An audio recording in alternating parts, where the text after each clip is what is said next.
Good Monday, everyone, and welcome to this edition of Conversation Daily News. I'm your host, Cyrus Webb. Glad you all could join us once again. Well, it's a brand new day, it's a brand new week, which means it's a brand new opportunity for you to do something amazing, and it all begins today. We, of course, have your news headlines coming up on this Monday. We have the Truth of the Day with Mary Ellen Ciganovich. In today's Entertainment Spotlight, you've been hearing my conversation with best-selling author Tony Lindsay discussing his amazing career. Enjoy today's program. For Conversation Daily News, I'm Cyrus Webb with their Monday headlines. In national news, top Biden aide says Ukraine invasion could come any day. White House National Security Advisor Jake Sullivan said Sunday that Russia could invade Ukraine any day, launching a conflict that would come at an enormous human cost.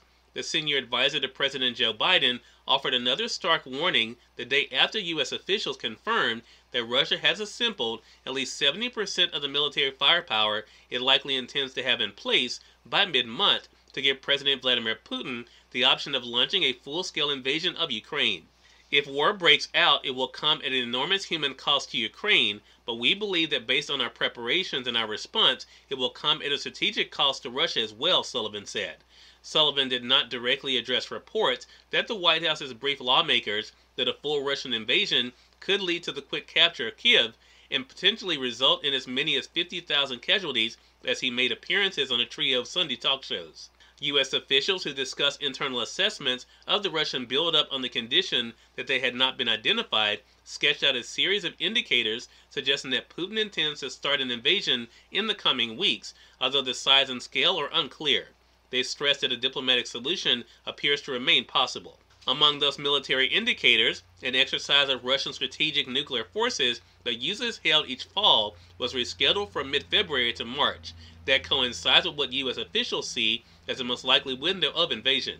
The administration has stepped up warnings that Russia increasingly seems intent on furthering invading Ukrainian territory.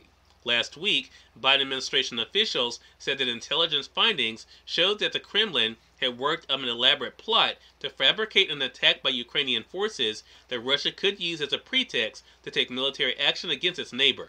Pentagon spokesman John Kirby said Thursday that the scheme included production of a graphic propaganda video that would show stage explosions and use corpses and actors depicting grieving mourners. It could happen as soon as tomorrow, or it could take some weeks yet, Sullivan said. He added that Putin has put himself in a position with military deployments to be able to act aggressively against Ukraine at any time now. Sullivan said that the administration held on to hope that the Russians would move to de-escalate the situation through diplomacy. The key thing is that the United States needs to be and is prepared for any of those contingencies and in lockstep with our allies and partners, Sullivan said. We have reinforced and reassured our allies on the eastern flank. In more national news, winter storm blows out to sea, but some areas without power. The winter storm that caused hundreds of thousands of power outages and contributed to hundreds of traffic accidents from Texas to Maine has moved out to sea, and while most locations are returning to normal, many people in the Memphis, Tennessee area were without electricity and could be in the dark for a full week. Over the weekend, the local utility Memphis Light, Gas, and Water reported more than 90,000 customers, more than 20% of the utility's total, remained without power. During a late morning news conference from the hard-hit Fraser neighborhood of Memphis, utility president J.T. Young said he hoped that between 25,000 and 30,000 customers could have their power back on by the end of the weekend. More than 80 line crews were working to restore power, officials said. Young said the storm that hit Thursday was probably the third largest outage event in the last 30 years, coming close to but not eclipsing a 1994 event.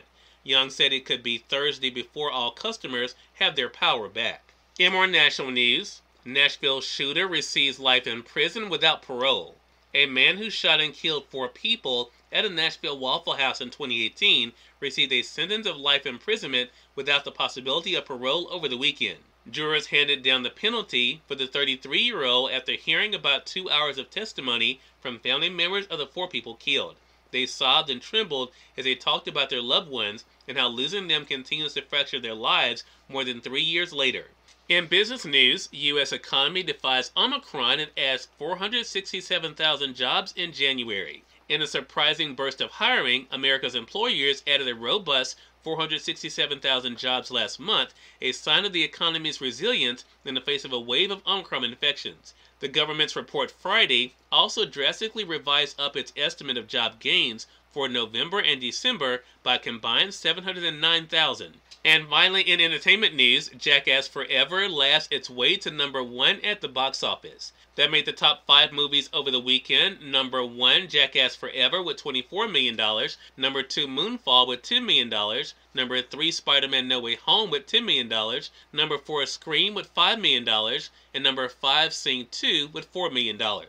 Cyrus Webb, Conversations Daily News. It's our time for the Truth of the Day with Mary Ellen Ciganovich. Mary Ellen, it's all yours. Hi, this is Mary Ellen with your Truth of the Day. Experience makes us wise. Experience is one of the most valuable tools you can have, as experience teaches wisdom. Wisdom cannot be taught, as wisdom must be learned through your life experiences. Every experience makes you stronger and wiser, as you know what you should do, yet more importantly, what you should not do. Everything you do is a choice, which requires a response. Your response is the experience from which you gain wisdom. Or, if you react, you learn from this experience what not to do. Every life pain makes you a stronger individual. Every disappointment teaches you to be more skillful, and every experience makes you wiser. Today, focus on your past experiences to gain wisdom for a bright, successful future.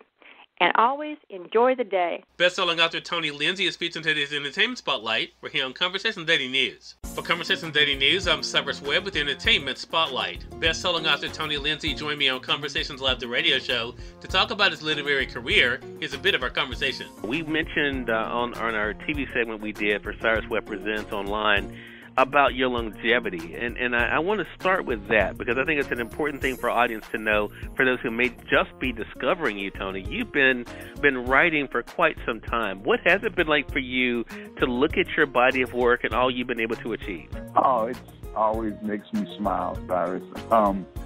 I like having been blessed enough to write in different genres.